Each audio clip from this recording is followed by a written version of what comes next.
So maybe we'll have a few more guests kind of pop in here in a few minutes, but I'm going to get started. My name is Dr. Ed McClellan. I'm coordinator of music education at Loyola University New Orleans, and want to welcome you here today. We've had a couple of these virtual sessions throughout the I think we had one. Well, I know we had one a couple months ago, and now we have this one in conjunction with our admissions department, just to kind of give you some information about our music education program, and as well give you a chance to ask any questions, and as well help to provide you any information that you feel that would be helpful to you. Today, we have a special session in which there are a number of graduates here, some of our alumni in music education that they've been out teaching. They graduated with a Bachelor of Music Education, and so now they're teaching. A couple of them are in Louisiana here, but I know that there's several that are actually across the country. So if you're outside of Louisiana now and you're kind of wondering, well, can I do this, whenever I graduate, come back home or whatever, they can help to talk to you about that. But I'm going to kind of just stop my talking, and really this is going to be featuring all of them. First, if we could maybe just go around the room with the alumni and just have you maybe introduce who you are, where you're currently at, maybe just a little bit about your life now after Loyola. And we'll just go around the room. Either I can kind of point you out, or if you want to just jump in, what would you like to do? How about in my screen, Victoria's up in the upper left-hand corner, so we can start with her and then go from there. How's that? Sounds good. Hey, y'all. My name is Victoria Lafitte Rosado. I graduated from Loyola in 2013. I'm currently teaching general music grades 5 through 8 up in Connecticut, Bridgeport, Connecticut. I don't know if anybody's from that area. But before moving up here, I taught high school band at Bonneville High School for the 5 years after graduation. So I'm just really excited to be here, and I can't wait to talk more about the great program at Loyola with you. Who would like to go next? Gil? I'll go next. Oh, okay, Michael, then Gil. I graduated from Loyola in 2016. I teach elementary music K through 5, and I'm at 2 schools. I'm in Boulder, Colorado. I teach at Flatirons Elementary and El Dorado K8.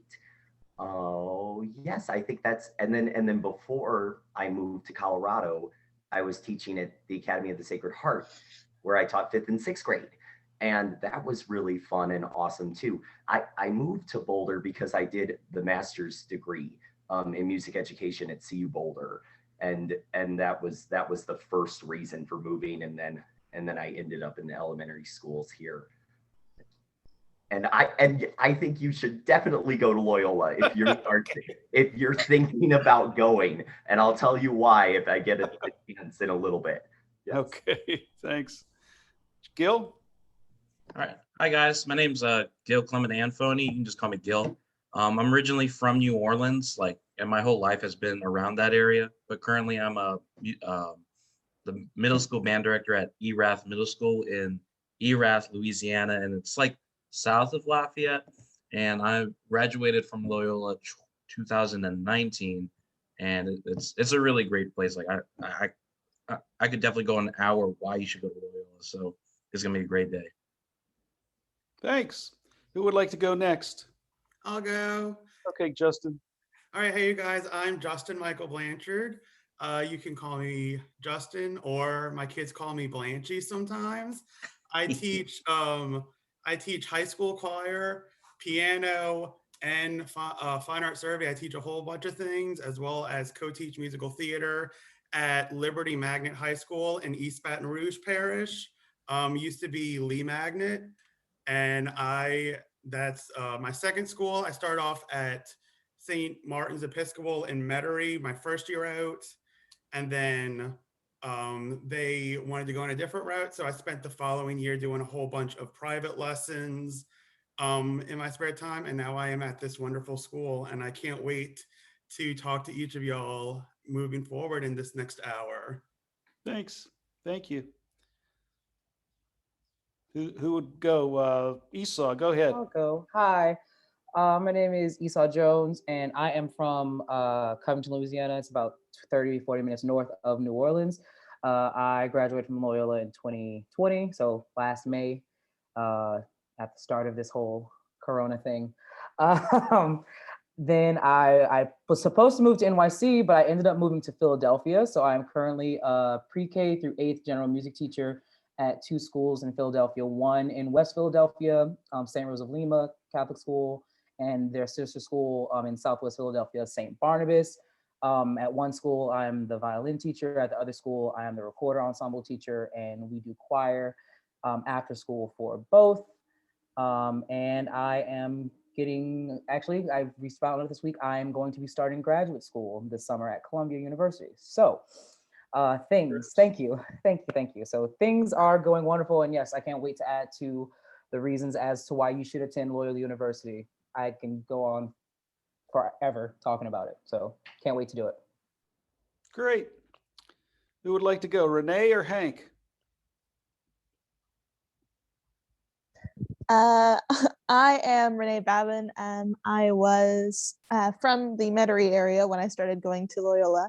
I also graduated in 2020 with Esau and Hank as well in a second.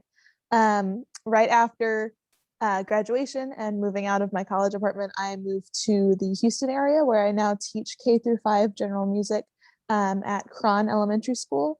Also kind of pre-K, but only on Thursdays. And I also would highly suggest Loyola. I'm really enjoying where I am right now. And yeah, that's about it. Thanks. And then last but not least, Hank. Hi guys, my name's Hank Hendricks. I graduated with Renee and Esau last year in 2020 and got my first teaching position. I'm up here in Wilmington, North Carolina now, like coastal Carolina by the beach. And I got a job teaching elementary general music at a really cool school. It's called the International School at Gregory. And they do it's a dual language immersion. So all the students are learning half their classes in Spanish. So that's pretty cool. The music is not in Spanish. I do not speak fluent Spanish, but it's been a really cool experience, and I really like it and loved Loyola, and excited to talk about it with you guys. So Thank you. I believe that's everyone. So I'm going to throw this out to all of you that just spoke or introduced yourself. Could you just kind of reflect back to your senior years? You might seem like eons ago, but back in your senior year, whenever you were looking at college and thinking about college, what kind of things ran through your mind? What kind of questions you may have had? And what was that process for you? Probably that's what our guests are going through right now, as they're kind of thinking through things and they're looking at college and what they're going to be doing in the next year. So who would go first? I'm going to go first with this one. Yeah. My decision to go to Loyola was like a huge shift in my life. All growing up, my family really wanted me to go into medicine. They were like, medicine is the way to go. You're going to make tons of money doing medicine. So I had my whole life set on kind of going in that way. Then I did district honor choir and all state honor choir all my life in high school and all. And I worked with Dr. Gary Packwood over at, I believe he's at Mississippi State for one of the years of district honor choir. And he pulled me aside during one of our breaks and rehearsals for it and was like, I see a lot of passion in what you're doing. What are you doing? This is my junior year. He was like, what are you planning on doing with your life? I was like, I'm going to go into medicine. And he was like, you should really consider going into music. You don't have to be a performer. You can be an educator. There are lots of other ways that you can still make money doing the things that you love. And that kind of just shifted everything. So my senior year of high school, I was a student conductor, student accompanist, and really that helped me pave the way to go to Loyola, as well as the one and only, the queen herself, Dr. Meg Hulley Frazier, was also another huge reason to go there. Okay, thanks. Yeah, Victoria? If I could just kind of piggyback off of what Justin said, the staff is just phenomenal. For me, it was the staff that really drew me to Loyola. As a flute player, you don't get better than studying with Patty Adams. I know Esau knows, like, she's phenomenal. If you can, take a virtual lesson with her because you won't regret it. She's phenomenal. And just the entire staff, not just Patty Adams, but the staff. Yes, just to add on to that, Patty is particular, but she, all of my previous private lesson instructors, like my band director, who was my private lesson teacher at one time, studied with Patty Adams. Another one of my private lesson teachers studied with her. So it's kind of just this lineage of like, I feel like I should just continue the trend. And then also Dr. Warren, in her first year, making contact with my band directors, Loyola invitationals, just going to the school, field trips to the school, just figured out it was a very groovy place to be around, honestly. The staff, Dr. Horn, his stepdaughter was my band director, so just various different networks and whatnot. Many, many different exposures, because Loyola was not on my radar junior year, senior year, until I started going to field trips, visiting the school, visiting the campus. I was like, hey, let's see what this is gonna go, like what's gonna happen with this. So definitely the staff made it worthwhile. Oh, and Dr. McClellan, of course, at LMEA. met him once or twice or 5 times. So I want to jump in. I was looking for community. I remember I looked at some bigger schools, and the big schools were not my vibe. I went and visited University of North Texas, and I looked at LSU, and I just wasn't really feeling that. It was so big, and there was something about Loyola that felt so welcoming, and I felt like, like I was kind of home. There was like a home sense to it when I went and visited, talking to Dr. McClellan and talking to, it was Professor Philip Frohmeyer, who I took voice lessons with for starting out. And I just was like, this is it. Like, this is where I'm supposed to go. So I definitely have to say, try and make a visit if you can, and take a lesson with a professor if you can, because that will, I think, really give you that sense in your heart of, is this where I'm supposed to go? Yeah.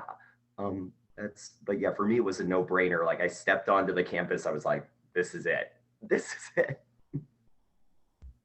Oh, okay. So for me, when I was a senior, I was thinking I was going to go to this big university in Mississippi because of drumline and all this, because it was like all cool. But I was thinking about it, like every band director that I've met or heard about, they all went to Loyola and they were real musicians. And for me, that was like, why wouldn't I go anywhere else? Because if you go to it, like, no offense to college towns, it's a bubble. But if you're in New Orleans, it's literally a music city. There's schools in walking distances. It's just amazing to be at Loyola. That's why senior year, I changed my mind and I was like, you know what? They're giving me an opportunity to like go here. Plus, it's just everyone is a musician. Like, you can't just be necessarily like a technician on things. You have to be a musician before you can even teach. And like everyone that I've seen out of Loyola was a musician, and that was like, that's so cool. And then also another thing, I don't know if you know Adrian McCord. In my junior year, when I came to Loyola just to visit, he was like, 100% of everyone who graduates from Loyola gets a job immediately. I'm like, really? And then when I got to my senior year, it was like, it's so true. And it's like, and sometimes it may take a year or so. Like, that happened to me, but it was just like, they were right. Everyone gets hired because like that Loyola name is so vital to your life. And then just it really, that small community is really important. But just also the level of the instructors, they're all musicians. They're not like no offense to those professors, but it's very different compared to like a real musician who does this professionally, especially with the LPO. They're just amazing. And so, yeah, that's my take on it. Oh, did Renee get to go? Wait, I just wanted to just add on that just real quick, because Dr. McCullen has been also Loyola. The staff after you graduate is also fantastic. Dr. McCullen has still been a fantastic, wonderful mentor, guiding me with anything that I need help with, to job applications, to college and whatnot. I mean, to colleges, grad schools. And the first school that I applied to, they were hesitant. I got the job. I didn't realize it because they never got back to me. But the first school I applied to, they accepted me, but they were wary because they saw that my certification was from Louisiana. But once they saw that I went to Loyola, it was fine. So if that gives you any type of inclination, I was going to take over maternity leave for a band director 5th through 8th. And she said, yeah, they were a little wary. They saw the Louisiana certification, but once they saw Loyola, it was A-okay. I was like, okay. So that makes me very happy. So just thinking about like the type of school you go to, it definitely does, the name does matter, but also it's not just a name with Loyola, it's an experience as well. Oh, and also to add on to that, like Dr. McClellan, Dr. Ware, and even Dr. Towell, they have real life teaching experiences. And it's not just like, oh, it's just research based. Like they've been in the trenches, and you can definitely trust these people. And just every staff at Loyola is amazing at their field, and they have real life experiences, and they tell us what we need to do all the time. It's really cool. Any other comments? Thank you for your your discussion here. How about reflecting back to your senior year again, and then as you get into college that first year, what would you kind of recommend to your younger self as you make that transition into college in that first year of college? I stump you, Gil? I mean, that's first of all, if I told younger Gil, please do not wear jeans to your jury, because that is so embarrassing and stupid to do, and the lesson teacher will let you know. That's just but anyway, but telling my younger self, I would say you made the right choice, honestly, and just to be like, it's a whole new world, and it's really cool, and like I made the right choice to go there. That's my take on it. But don't wear jeans to your jury. Do not do that. I was so stupid to do that. I think I would say to my younger self,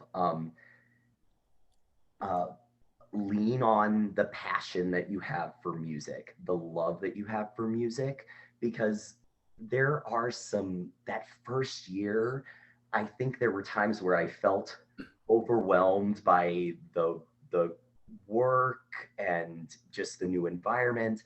But I think it was my passion for music and my love for music that really carried me through some of the harder times.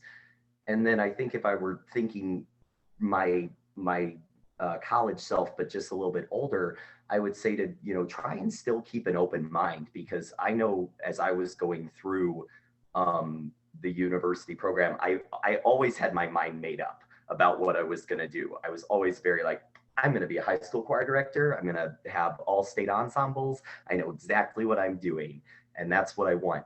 And it was interesting because as I got older and as I started, I student taught at high school, at the high school level. And I started realizing, oh, maybe actually I like elementary music, and kind of my interests in music started to take a different turn. And I would just say that, hold on to that passion, whatever is lighting your fire to get you, to go to school to study music, hold on to that. And then as you're growing, maybe, think about keeping an open mind and being open to other kinds of musical opportunities that might come your way. Absolutely. I have just something to add to that. I would eliminate the phrase, I'll never do XYZ, because my whole life I only wanted to be a middle school band director. And the only job I have not held is a middle school band director. I've been a high school band director. I've been a middle school general music, but not like middle. And so you don't know what's out there. You don't know what to expect. And so just don't, just keep, like Michael said, keep an open mind. Yeah, just going off of that, Gil, Renee, and Hank know that I was a firm, I will never be a general music teacher. I said it every other day.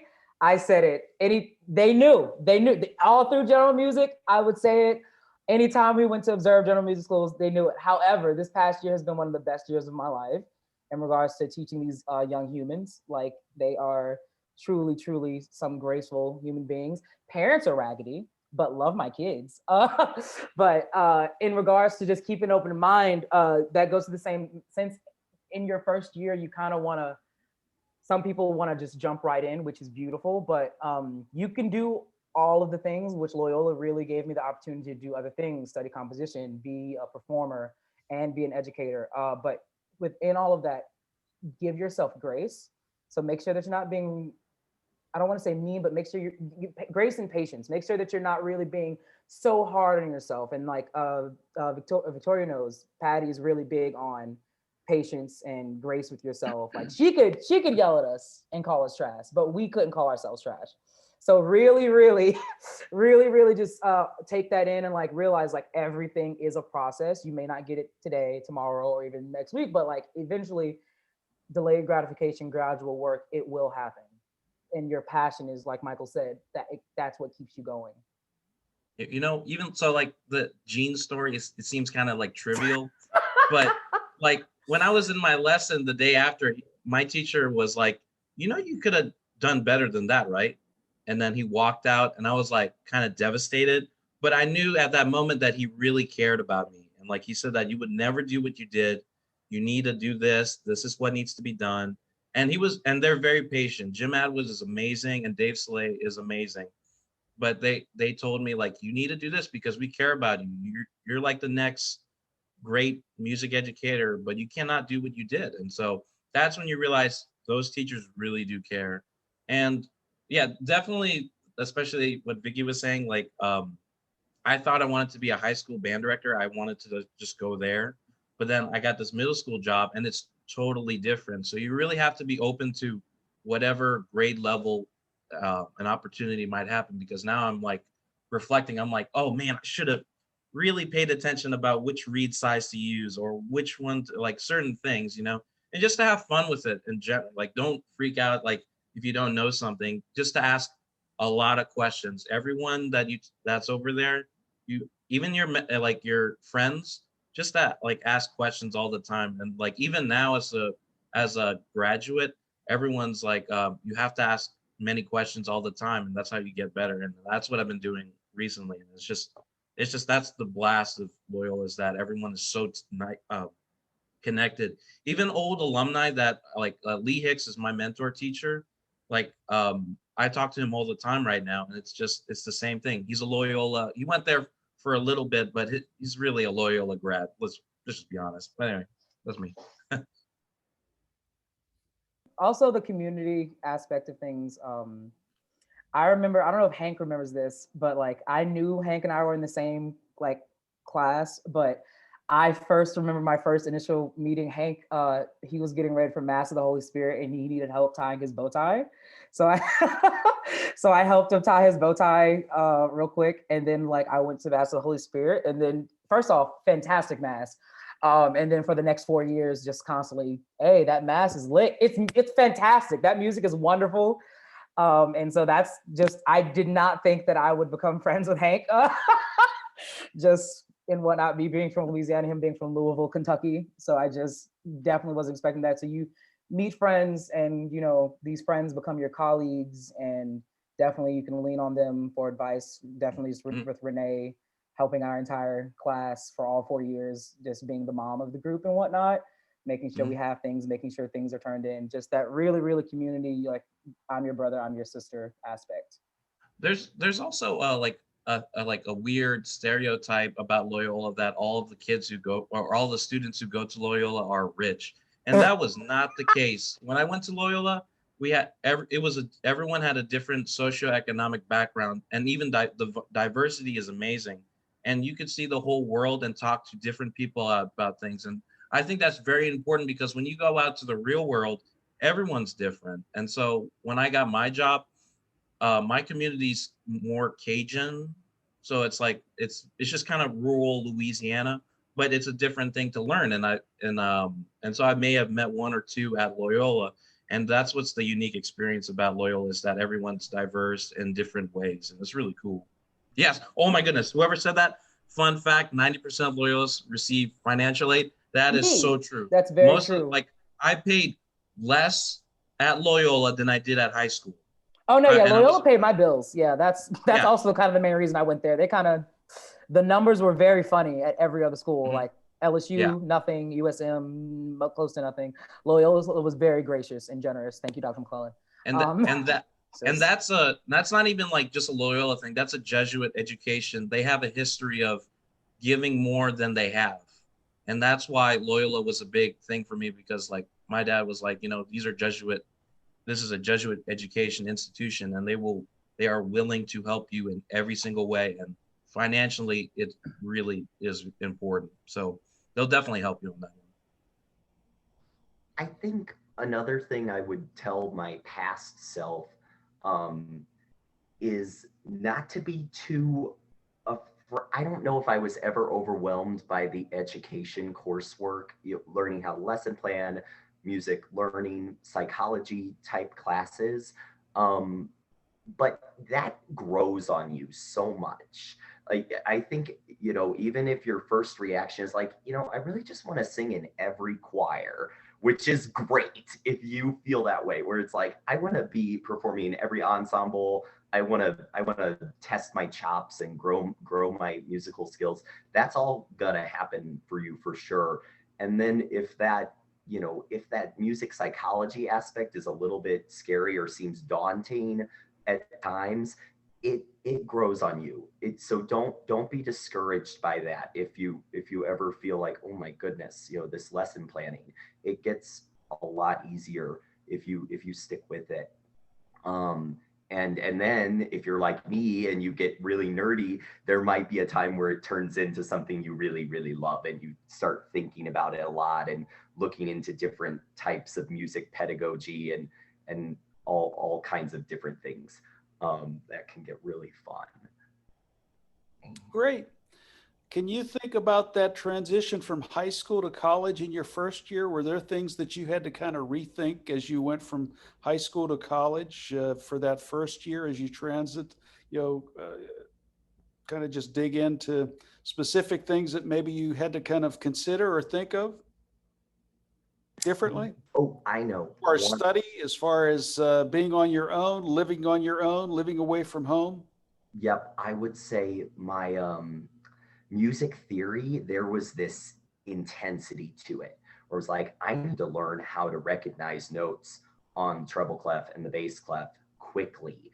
And there was this intense work that went into music theory. I didn't feel like it was unachievable, but it was a different, in high school, I didn't feel like I had to practice. I felt like I was just able to, sing my music, do my music, and I was a good musician. But when I got to college, it was like, ooh, I need to practice, and I need to make time, and I need to kind of have a plan for how I'm going to do that and balance it with making friends and being in the community, because that's one of the biggest things about going to college in person, is that you're going to make friends that you'll have forever probably. And that'll be, that's a huge part of it too. So finding, learning how to have the executive functioning skills to balance, how am I going to meet my coursework, and how am I also going to meet my, my community and meeting with friends and having fun in college too. Yeah, definitely to go off of that, just discernment. I remember being in Dr. McClellan's office many a time, because I also was a cheerleader at Loyola, and I was an RA, I was gospel choir director, while also being in various ensembles and stuff. So yes, it is nice to be involved in other things, but you really, really have to have a spirit of discernment and take on that responsibility of not making it other people's problems in regards to your scheduling. So really, really just take it one bite at a time. But you see, in that same sense, you do have your educational work, you have your theory courses, you have your performance stuff. Like, in my opinion, I appreciate, and Victoria can speak to this, Patty doesn't care what your major is. If you take lessons with her, you are a flute performance major. Does not matter, which I'm glad she trained us that way. It's definitely paid off. I'm in helping me build my own studio here in Philadelphia and everything. So it's definitely gives you that cred. So eventually, like, I can speak for myself, we're all talented individuals. At some point, I know everyone on this call, our natural talent ran out, and we had to start doing the work. We had to start doing the grunt work. So my advice would be to you, try to beat that. Try to beat the natural talent depletion. Like start to get some your own procedures and whatnot in place of setting those practice times, setting those limits of like you are going to study, you are going to do your theory work, go to theory class, always go to your theory class. Even if I had theory every day in high school and I thought I didn't have to go, but you still need to go to theory. Because at the end of the day, it's that math and science of music, and it really just helps you understand, everything else in the grand scheme. So really just having that spirit of discernment and decision making. I can do this, but I can't do this. Oh, but I need to go see my friends here, but I need to really do this. You really have to make those decisions for yourself. Some of them are going to be hard. Some of them are going to be easy. You really just have to pick and choose, pick your poison, pick your battle. But it'll work out, man. It will. Mhm. Like, Yeah. And for me, like thinking about what I wish I learned before I got to Loyola was definitely how to play in front of people, like especially just understanding that my role within the wind ensemble or orchestra was pretty vital. And if I didn't understand, like if I didn't know my part, that like then everyone else would be affected by me. And so that's why if I had to like tell my younger self before I got to Loyola, just try to learn how to practice and know your part exactly, and not just to be like, well, I kind of know it, so it'll be fine over time. It's just like, no, it's like it's got to be right, 100% of the time. But that does take practice. I learned that slowly working with my professors. They were like showing me like, oh, try it slower, and then you have to nail it every single time and different things. But another thing also is that as it is, like I know like at certain schools they're like you need to know this and this and this, like like certain rep before you could get to a bachelor's. But in reality, it's like wherever you're at, no matter, like I went to a school that the most we ever had in our band was 50, and then when I graduated was 30 because of a transitions, and then I didn't learn certain things, and that was okay. When I got to Loyola, they said, what do you know so far, and they kind of build off of that. And that's the amazing thing about Loyola, is that no matter where you're from or what your situation is, it doesn't matter. They want to help you grow from where you were, and that's what I loved about Loyola. I wanted to say something very, very similar to Gil's last point. What's something that's really, really interesting about Loyola is that everyone comes from a very different musical background. My band program in high school was always a larger group, but also I was the only French horn player. So I was so used to being depended on for certain things. And then getting to Loyola, there was a number of horn players and they all kicked my butt. And so it was so interesting to come from that entirely different background into this group of other people who played my instrument, who some of them were younger than me and kicking my butt. And it was it became so great to have, that competition, that encouragement to get better. And it's something so great about Loyola, is just being thrown into a new environment, but becoming so much better for it. yeah, I love that aspect of just, do I miss auditioning? Yeah, because it really keeps you on your like, P's and Q's and whatnot. Even though we audition like chair placements and whatnot, I will notice, because I was also one of the band librarians, so we helped her run auditions, Dr. Warren. So even depending on your chair, at least if you're in band, and I'm not sure how it works in orchestra, but at least in the band sector, not gonna say your chair doesn't matter, but you could be the fourth chair person and still get the first part. Dr. Warren most definitely tries to spread the love, so that how can the fourth chair person ever, become that first chair person if they're always playing the third part or the second part? So she really tries to, give you that leadership. And I will speak for myself, like freshman year, first semester, fantastic. Freshman year, second semester, not so much. And so most definitely she really helped me by giving me some of that leadership, to take, responsibility for my own playing, my own, musicality and whatnot. And it's just really, really integral to you deciding the type of musician, teacher, educator that you want to be. And with that mindset going up to graduation, Renee and Gil said, we all come from various different backgrounds. We all may start at different places, but by the time you graduate Loyola, Patty has given me the tools necessary to decide what I would like to do further, whether I would want to be an orchestra performer, whether I want to continue to be a flute teacher, music teacher, whatever. She, along with my other mentors from Loyola, have given me foundations to decide the type of musician, educator, performer that I would like to be, so that it doesn't really matter what level I'm at, because at the end of the day, I still know the directions to where I am trying to go. Yeah, even like, thinking about like Dr. Warren with like, we had to do sectionals, and then I had to learn, like, I had to move equipment, and I had like percussion equipment from like the band hall to the performance areas. And I thought like, well, like we keep doing this every single time I'm running this, like, why am I doing this right now? But in reality, it's like, I was going to do that as a music educator. Now every day I'm moving something, and I'm like, oh, this is easy by now. And so like, even if you have like a question about how to sort a library, you could just go in our office and ask, how do I do this? Or can I help you? And like, even though you might not get, if you are part of, I don't know what the exact wording is, like the assistant financial, student workers? Band librarians. Yeah. But you like, work study. But you still learn from every little thing. And so hanging out, and it's cool to, it's not like hanging out with Dr. Warren, but like just being at her office, you really learn different things. And like, that's with every professor. If you hang out with them and discuss anything that you're curious about, they're open to it. They don't have office hours. They do have office hours, but like, but for most of them, they're pretty open about anything. So if you needed to call them, you can call them like on their cell phone immediately. I want to add one more thing. Something I remember from when I started as a freshman was this sense of I did have more time.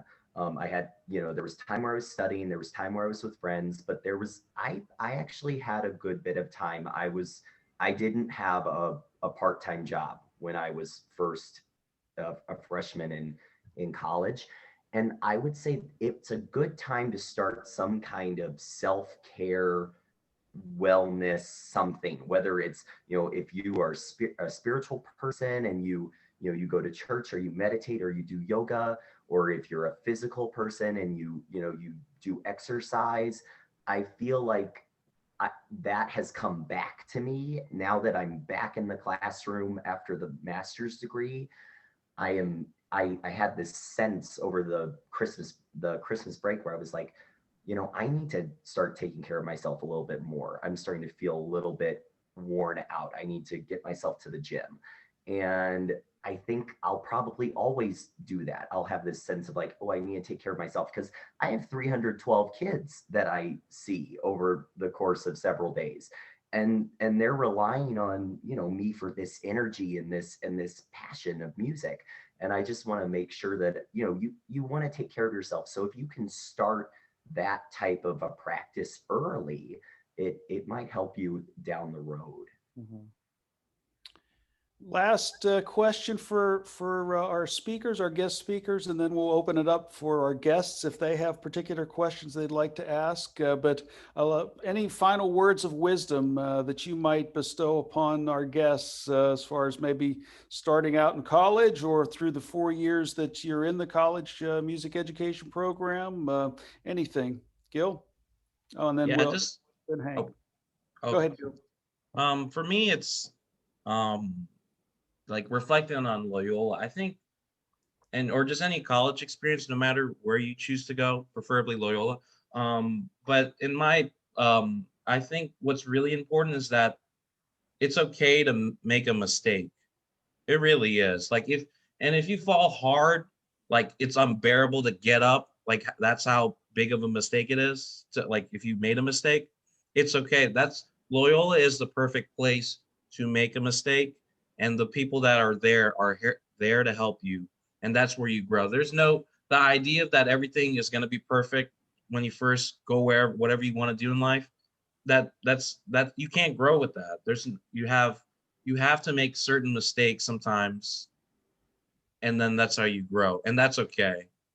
And I think for me, that's the important thing. I wish I kind of learned pretty quickly that, the times that I felt hard on myself, or I failed pretty hard because I didn't know a certain thing, that it was part of the learning process. And that that is still the learning process I'm learning right now. Like this week, it was pretty hard about learning about classroom management, but I learned in a big way that I will never do that again because I went through the experience. And that's what college is for, is that you have so many different experiences that you can try it. And if something messes up, it's okay. No one got hurt. No one, no one lost any money. It's just, it's part of the process. And that's what counts. It's not about money or anything. It's just, if you love something and you're passionate about it, Loyola is the way to go. Hank. Some of the advice that I wanted to give that some people touched on a little bit was just go see music and go like explore the city. I mean, like that is a big part of what drew me to go to Loyola originally, was just the city of New Orleans. I mean, it's an amazing city, and that's what I miss. I mean, I think the most about Loyola is just like you're around amazing musicians all the time.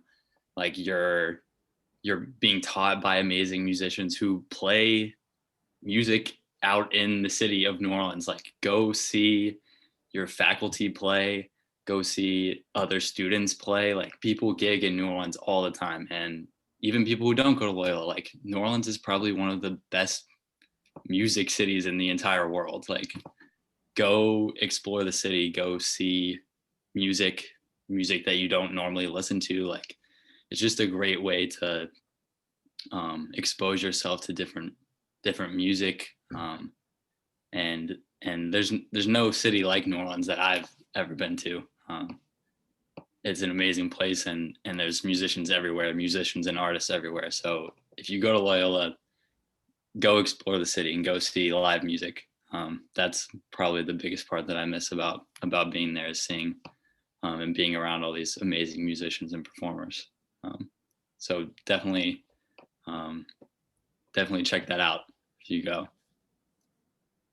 Well, I'll have something to add. Besides like the community is so good. The classrooms are really small. Professors are amazing. And you can like lean on your professors. We also like, I don't think any of us really touched on it, but we can lean on each other, lean on all of your classmates. Because like we've said, everybody comes from such a different background, whether, you're from a family of music teachers already, or you already have like some training in voice or your instrument.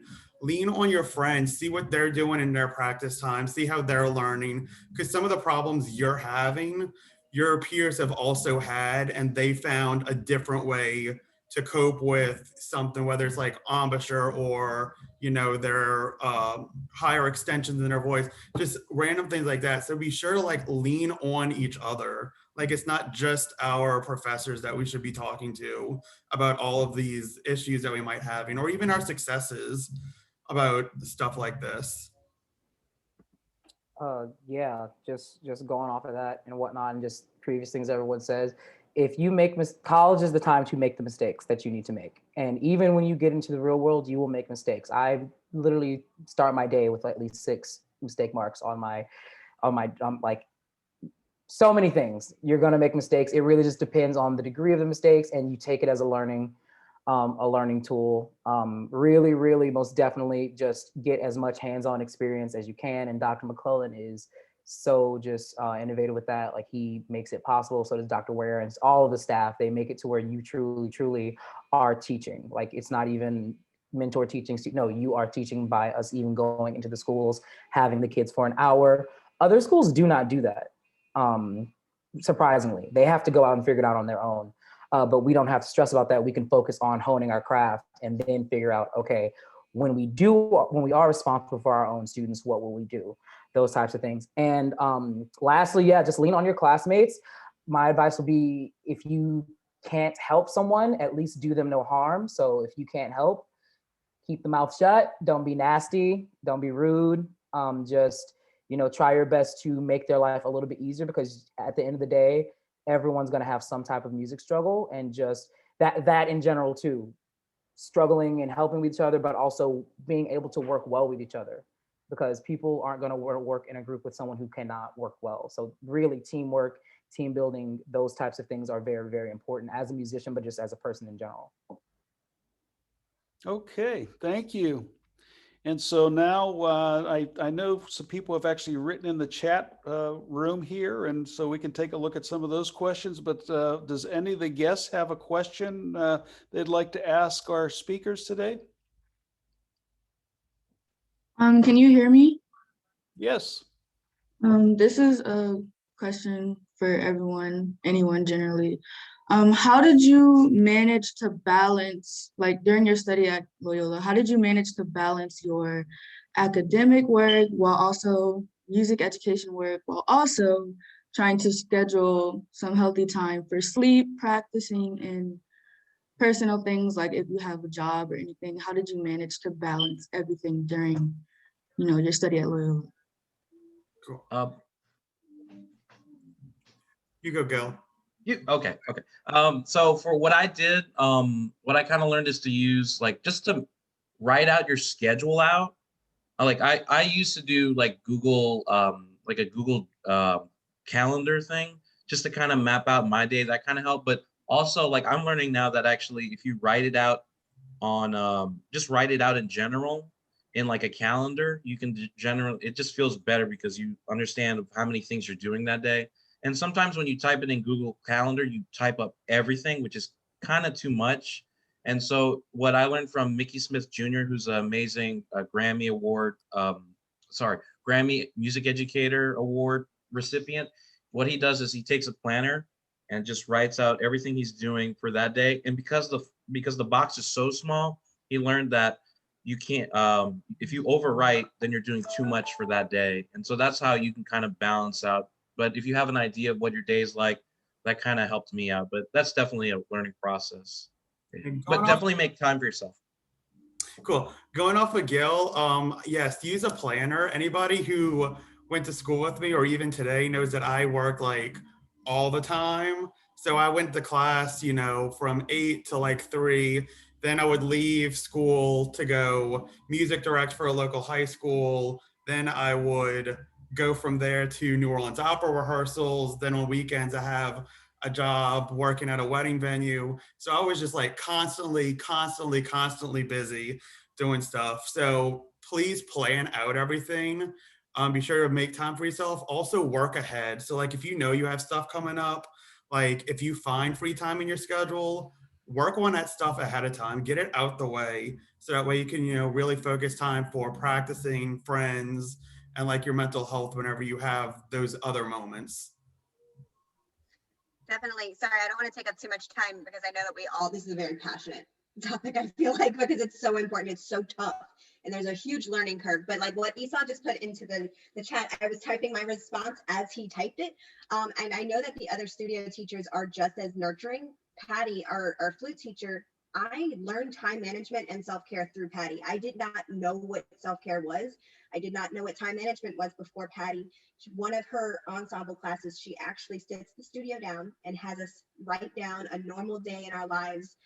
What do we do? What do we have to do? How much time do we sleep? How much time do we have to eat? She literally every minute of your day, she makes you log it out, and it just gives you that foundation of scheduling your day. And she makes sure that you add some self-care into that. So your teachers will help you. Another question?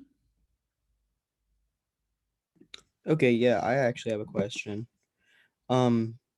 So right. So my brother, he went to ISU, it's a local college around Urbana. And he said that ISU is also a very music heavy school. And he said that he just posted on Facebook or something hey, is anybody interested in this show? Is anybody interested in this board game or whatever? So I was wondering, because it's important to me, I was wondering, how is the community not in music? How is the community, because of course music is number one when you're going to be a music educator or a music performer or whatever, but I'm wondering how is the community when you aren't, is it all music, or is there like a wide variety of people who do a lot of different things? Yes. So as I was an RA for 3 years, there is literally something going on every single day. Like Resident every assistant. yes, resident assistant. So I had 40 male students every year, 50 male students my last year under my supervision for the year. So and residential life plans events, and it's not just residential life, different organizations, fraternity and sorority organizations, different clubs. There's always something going on throughout the day and in the evenings. Whether it be music centered or not, there is something that you could be doing. There's country fairs there's third Fridays. They have like concerts where people perform. There's they put up the big jumbotron movie thing and like get in a bouncy house and jump and watch a movie. There's always stuff going on, so you won't be bored. They like during the crawfish season, the second semester, they have crawfish and stuff on Fridays. So there's something going on each Friday of the of the semester, and then there's something going on each night throughout the week leading up to that type of Friday. So you really just have to find your niche, find those things that you would want to be interested in, and that'll also come with finding your group of friends, finding your tribe, finding your people. So yeah. There's even there's a whole plethora of organizations and clubs at Loyola. Like I wasn't part of this, but they even had a Quidditch club, and I know it's apparently like nationally recognized, I think. So if you have something like that, it's like you're gonna find like a club to latch onto. You can even start your own if you wanted to.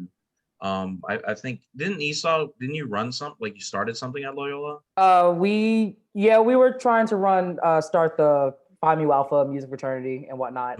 But yeah, it fell off. But there's still hope for tomorrow. Should anyone want to pick up with the director of fraternity and sorority life where I left off before COVID, rest in peace. But you can charter your own organization should there be something that you're passionate about, something that you would think that other people would be interested in. And the steps to get it started it's really not complicated. You need at least 10 members to start a charter. Then you go through a process. But yeah, thank you, Gil. Definitely find the things that you are interested in, and you can make at Loyola, you can make it work for you. And for anyone who doesn't know, Phi Mu Alpha is a all-male music fraternity that partners with the all-female fraternity, SAI Sigma Alpha Iota, that is currently at Loyola. So for the past years, even when I was there, back in 2014, before I graduated, we were trying to get it chartered, and we would start, and then it would just fall off. So hopefully this round of incoming freshmen can go ahead and get that going for us. Yes. And Victoria just brought up an amazing point. Even like everything is not religious or church related. Some things are, some things aren't. But even if you are or are not church related or religious, you are welcome to any and everything at Loyola. They do not exclude. I'm Baptist. I definitely was not ordained a confirmed Catholic, but I definitely took part in some of the Jesuit traditions, the Catholic traditions. You can most definitely participate in all those different things. Loyola is a welcoming and open school, inclusive school, getting more on the equity part, but most definitely inclusive right now. So please don't, if you feel uncomfortable with that, please don't let that stop you from joining in on something and having a good time. And if you are uncomfortable in a space like that, I encourage you to always be the whistleblower. I'm loud. Y'all know I'm loud. So I have no problem letting people know if I'm uncomfortable. Dr. McClellan knows. I have no problem letting people know that when I'm uncomfortable or if I don't agree with something that's happening right now, like in regards to how I feel like I'm being treated or how I feel others are being treated. So please, take that leap of faith, but also do what you got to do, yeah. Thanks. Another question? Can you describe what the internship opportunities are like during your studies at Loyola? Like as going to Loyola, what are the internship opportunities as a student for them to get you to get into a classroom and experience like what it's like to actually teach others? Cool. So going to Loyola, again, I think Victoria touched on this. You start going into classrooms starting your freshman year, and there through different education classes. Then you'll have you'll have a field experience where that is your class. You basically go to the school and like watch the teacher teach. And then towards the end of the semester, you'll teach like a lesson or two, the same thing with practicum that you'll have, all leading up to your final semester where you are a student teacher in a school. So all of your years at Loyola, you have some experience in the classroom, whether it's an observer or like assisting with stuff or actually like leading lessons, warm-ups, even bits and pieces of stuff. So there's always things to like do to help you get there. Besides that, I know for choir, we have student conductors. So like, you know, your senior year, you can talk to Dr. Frazier, or I'm sure the band program. Just talk to your director, see if there are opportunities to be a student conductor for those ensembles, help lead warm-ups, lead rehearsals, just anything to give you more experience. And one And thing to add on I'm there sorry. real quick, there is out in Boulder, schools are so far away from each other. Like I was scheduling undergraduates for their practicums, having people travel, you know, pretty, you know, substantial distances, you know, 20-minute commutes in a car. New Orleans, there are a lot of schools in a small area. It's easier to get places. And that can be a real factor. Now that can really be something you run into as an undergrad, where it's like, you want me to go observe where? And it's, you know, a school like 30 minutes away. And, you know, at a bigger school like CU Boulder, we're like, yes, we do want you to go there. Where at Loyola, I felt like I had, you know, schools really nearby, sometimes even walking distance. And that's just a real practical thing that made the internships and practicums easier. Yes, yeah, and then just going off of that, like Dr. McClellan always knew where my head was at. So during the summers, he would, you know, help me chase the bag, would give me some like, you know, paid work with being like a band camp director for a week. So I've done that twice. He gave me my first flute private student, my baby. I still see her to this day. And she's a special learner. So that in itself has been, you know, fantastic teaching experience. And then also being one of Dr. Waring's band librarians, I've had to like start rehearsal once or twice while she was taking apart practice rooms at a Navy base in Belle Chase. So I've had to like start rehearsal with warm up, like, and just having that classroom management, even though they're my peers, having her trust me with that, that is also good classroom experience, just getting that. And then also someone asked a question in chat. Yes, there are very many paid opportunities to play in musical theater orchestra pits. Just like Gil said, my teacher would ask me, hey, what are you doing on this date? And can you do this? I can't do this. Yes, I would fill in for her.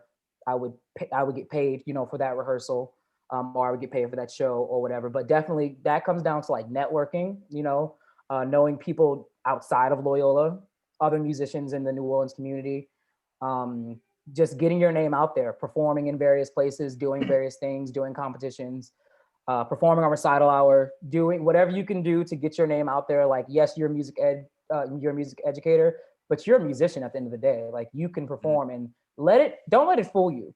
The music ed department is just as strong as performers as some of the music performers. That entire music performer majors are more, no, that's all subjective on the person, the work ethic, and what you're willing to bring into your field. So you can do it all, trust me. And then for the internship, also all of the, like Dr. McClellan, Dr. Warren, they have not only like state, but they also have national like networking outreach. So when I did my student teaching, I did with Lee Hicks, who's at Fountainblue High School, and his jazz band went to Midwest, which is like a worldwide, nationally recognized conference and just organization. And so they know legit educators, and they will put you in with certain educators they know that you're going to be successful with. They don't just put you willy-nilly. They know who you are as a person, and so they make sure to be successful where you're going to go. There's a question about recital hour, I think, in the chat room. So recital hour is a once a week class that you have. You have your music ed majors, your music performance majors, your music therapy majors, your jazz studies majors, and I believe music industry majors are slightly starting to come in now. You all come together once a week. I'm not sure if it's still Thursdays, but for 45 minutes. It's where sometimes your peers will perform for you. Sometimes the teacher of that class, professor of that class will bring in other, other performers from outside to perform for you. So giving you that, honestly, I took it as like concert etiquette class, basically, because you learn how to act. If you've never been to a concert or you've never been to like a performance, you know how to behave, you know the mannerisms, you know what to expect. And also it gives you that platform to perform. Like Patty, there's a rule in her studio, you had to perform each year, it went up one. So freshman year, you had to perform one semester. Sophomore year, you had to perform twice. Junior year, you had to perform 3 times. Senior year, you had to perform 4 times. So like you can perform or you can be an audience member, either way, but it's only once a week. And it's a good way to see everyone from the School of Music come together. I used to like doing it. Also, it gives you a good insight to what other people are working on. Yeah, you can request to play in it as well. Your teacher can sign you up for it. They prefer people to request to play. They want to hear student work. They want to see, the awesome things that, we were working on. So please take that as performing in front of people is not something that I worry about because of recital hour. It's a good practice. It's a good tool to like work and develop. So if you can get that, fear out of the way of performing, recital hour is the place to do it. If you can play in front of your peers, you can play in front of anyone.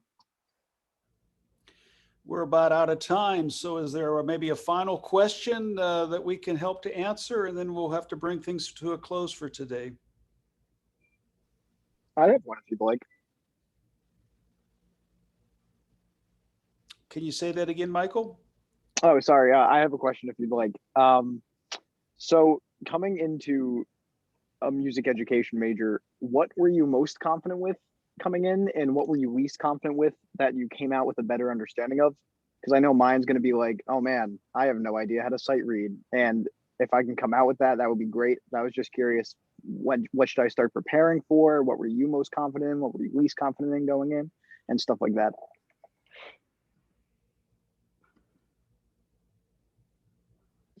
Somebody? I was not, oh, I'm sorry, Gil. You okay? I was not the strongest in theory.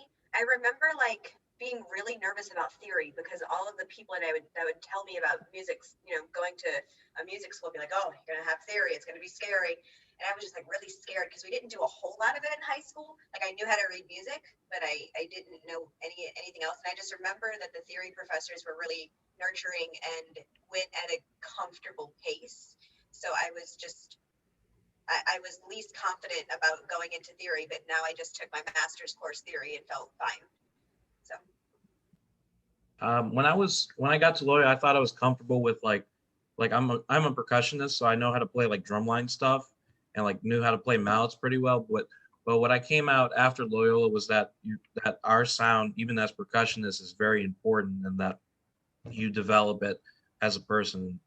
And I think that goes for any instrument as well. Most of us know how to competently play well. It's just, but especially at Loyola, you learn to understand your sound, especially how to fit it with different ensembles and gigs, especially. I think that's. I went in knowing that education was what I wanted to do. I was confident in that music education was for me. What I came out with was I was surprisingly into being a section player, being a brass player. I discovered that I really, really enjoy sitting right in the middle and being a part of something that was making beautiful music. Like I loved band. It was just fun to be in band, but being a part of, specifically a small group of people working together to make that bigger group of people even better. Oh my goodness, I miss playing in orchestra so much now because that was what I enjoyed so much. And I feel like I am a much, much better performer because of that joy. Yeah, going off of what Renee just said, I went in with theory, strength, and just was never really nervous to perform in front of others because I'm loud, larger than life, so that was never really a problem. But I left with a stronger foundation for just like score study and conducting. I love, like, just as much as I love performing, I love, music making as a conductor with, a group of people, because it is a collaboration as a conductor. Most conductors probably think it's a dictatorship, but you really, really have to be able to have that symbiotic relationship with, your players, and they have to be able to, feed off of you as well. So just with that and score study, and with being able to study composition at the same time, all of those things helped. All of those things, made my foundation for score study, conducting, love for performing even stronger. Okay, well, I want to thank everyone for being here today. Thank you so much for our guest speakers. It was actually, these are all like family to me, and it's so nice to see and hear from all of you as well. I want to thank the guests that came today, and as well for your good questions. You feel free to contact me if something comes up and you find you have a question after we're done for today. You can find my email address and email me, and I'll be glad to respond and try to help to answer your question. But again, thank you so much for coming today. I hope that you found it informative, and we'll look forward to seeing you again in the future. So have a great day, and look forward to being in touch with you. Thanks.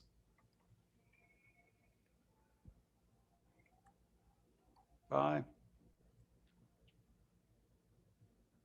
Yeah, thank you so much. It was so good to see you, Dr. McClellan. And Yes, you too. Thanks. all right. This is cool. Bye. Yes, this was nice. It was nice to see. It was nice to see all of y'all. Yeah. I hope you're all well. Yes. Yes, do Take well. care. I get my second COVID shot today. Oh, Ooh, good. I get my first today in I get- 1 hour exactly. Me too, Gil. yes. I get mine next week. Yes, let's get it. My second.